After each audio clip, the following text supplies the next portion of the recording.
মিনাশ-শাইতানির রাজিম। He is romantic, but আমরা আসলে মুভিতে নাটকে যেভাবে দেখি ওরকম তো রিয়েল লাইফে হয় না। ইতিমধ্যে আপনারা সবাই জানেন যে ডিভোর্স হয়ে গেছে ছোট পর্দার জনপ্রিয় অভিনেতা অপূর্ব ও নাজিয়া হাসান অদিতির। তাদের ঘরে আয়েশ নামে 6 বছরের একটি ছেলে সন্তান রয়েছে। এই নিয়ে এখন সরগরম গণমাধ্যমগুলো, হচ্ছে আলোচনা সমালোচনা। তাহলে কি মিডিয়া আসলেই খারাপ? কেন বিয়ে টিকে না মিডিয়া পার্সনদের? এই নিয়ে এখন বেশ চর্চা হচ্ছে সোশ্যাল মিডিয়ায়। 8 বছরের সংসারে কেন এই বিবাহ বিচ্ছেদ? কি হয়েছিল তাদের দুজনের মধ্যে? এইসব বিষয় নিয়ে প্রথম আলোতে মুখ খুলেছেন অপূর্বর দ্বিতীয় স্ত্রী অদিতি। অদিতিকে প্রশ্ন করা হয়, হঠাৎ করে ডিভোর্সের স্ট্যাটাস দিলেন কেন? অদিতি বলেন, আমার মনে হয়েছে বলেই দিয়েছে। অপূর্ব ও আয়াশ দুজনই পাবলিক ফিগার, তাদের কারণে আমাকেও অনেকেই চেনেন।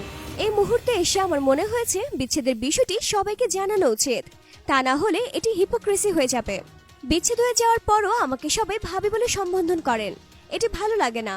ফেসবুকে অনেকদিন দুজনের ছবি দেই না, এজন্য অনেকে আমাকে ফোন করে খুদে বার্তা পাঠিয়ে আমি ঠিকঠাক আছি কিনা জানতে চায়। এজন্য বিষয়টি সবাইকে ক্লিয়ার করে দিলাম। দুজনের মতামতে কতদিন আগে বিচ্ছেদ হয়েছে? অদিতি জানান, খুব কাছাকাছি সময় হয়েছে। দুজনের মতামতের ভিত্তিতেই আমরা আলাদা হয়ে গেছি। দুজনেই চেষ্টা করেছিলাম, কিন্তু কোনোভাবেই বিয়েটা টেকানো গেল না। বিয়ের দীর্ঘ 8 বছরের মাথায় এই বিচ্ছেদ, কিন্তু কেন? অদিতি বলেন, এই প্রশ্নের উত্তরটা আমাদের ব্যক্তিগত ব্যাপার। বিষয়টি নিয়ে আমি কাদা ছোড়াছুড়ি করতে চাই না। তবে এতটুকু বলি, দুজনের মধ্যে মনোমালিন্য ছিল, মতবিরোধ ছিল, এ কারণেই বিচ্ছেদ টানা হয়েছে। দুজনের চিন্তার জায়গা এক হচ্ছিল না। এছাড়া আরো কিছু কারণ তো ছিলই। বলা যায় বড় ঝামেলাই হয়েছে দুজনের মধ্যে।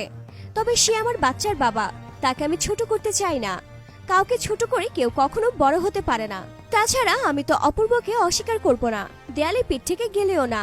সে আমার বাচ্চার বাবা, এই রশিটা সারা জীবন থেকেই যাবে। অপূর্ব নিজেও আমাকে সম্মান করে, আমাকে নিয়ে কোথাও তার মুখে বাজে মন্তব্য শুনিনি। স্বামী হিসেবে অপূর্ব কেমন ছিল? অদিতি বলেন, আমরা দুজন মারামারি ঝগড়া যাই করি না কেন সেগুলো আমাদের একান্তই ঘরের ব্যাপার।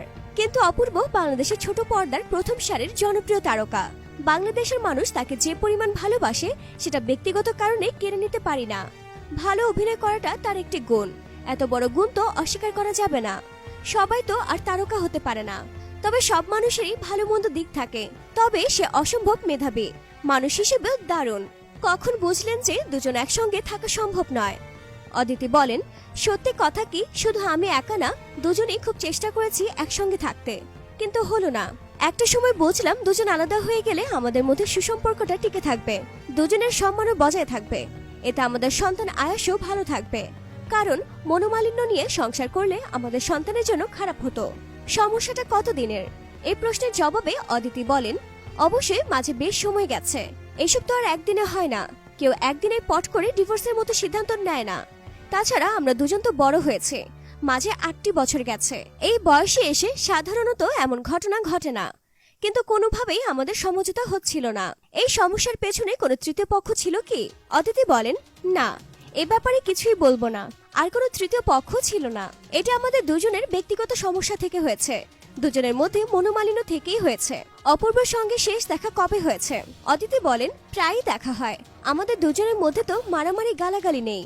আয়েশ আমার কাছে থাকে, আয়েশকে প্রায় নিতে আসে। আমরা দুজনেই আয়েশকে নিয়ে বাইরে খেতে যাই, খেলি। আজও দেখা হয়েছে অপূর্বর সঙ্গে। তো ভিউয়ার্স, সবশেষে অপূর্ব অদিতিকে নিয়ে আপনাদের কি মন্তব্য?